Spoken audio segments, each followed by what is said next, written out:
Praise the lord. Good morning. ఈ దిన దేవుని వాగ్దానము ఆదికాండము 32వ అధ్యాయము 24వ వచనము. యాకోబు ఒంటరిగా మిగిలిపోయెను.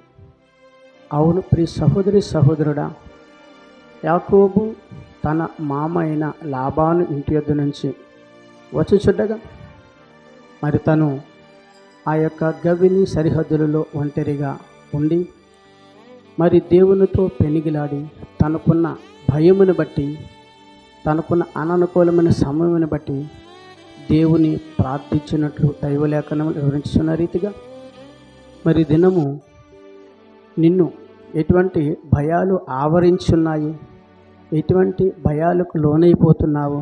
ఆర్థికపరమైన ఇబ్బందుల, శారీరకపరమైన బలహీనతల, లేక రహస్య పాపముల, ఇంకా అనేకమైన అననుకూల పరిస్థితులలో భయమొందితే యాకోబును దేవుడు దీవించి నీవు యాకోబు కాదు ఇశ్రాయేలు అని ఆశీర్వదించినట్టుగా ఈ దినము నీ భయాలన్నిటినీ తీసివేసి నిన్నును దీవించి ఆశీర్వదించి నువ్వు ఒంటరిగా కాకుండా నీవు నీ కుటుంబముతో మరి సమాధానపడి ఉండుటకు ఈ దినము ప్రభువైన యేసుక్రీస్తు నీతో వాగ్దానం ద్వారా మాట్లాడుతుండగా మరి యాకోబు వలె ప్రార్థించి, యాకోబు వలె స్తుతించి, యాకోబు వలె దేవునితో పెనిగిలాడగలిగితే ప్రియ సహోదరి సహోదరుడా, దేవుడు నిన్ను దీవించి ఆశీర్వదించి నీ ప్రార్థనకు జవాబిస్తానని ఈ ఉదయకాల సమయంలో వాగ్దానం ద్వారా నీతో మాట్లాడుతున్నారు. ఆమెన్. ప్రార్థన చేద్దాం.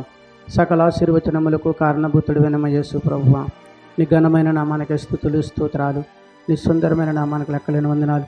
ఉదయకాల సమయంలో వాగ్దానం చదివిన ప్రతి బిడ్డను దీవించండి, ఆశీర్వదించండి. యేసుక్రీస్తు పరిశుద్ధమైన నామములో అడిగి వేడుకొంచున్నాను పరమ తండ్రి. ఆమెన్.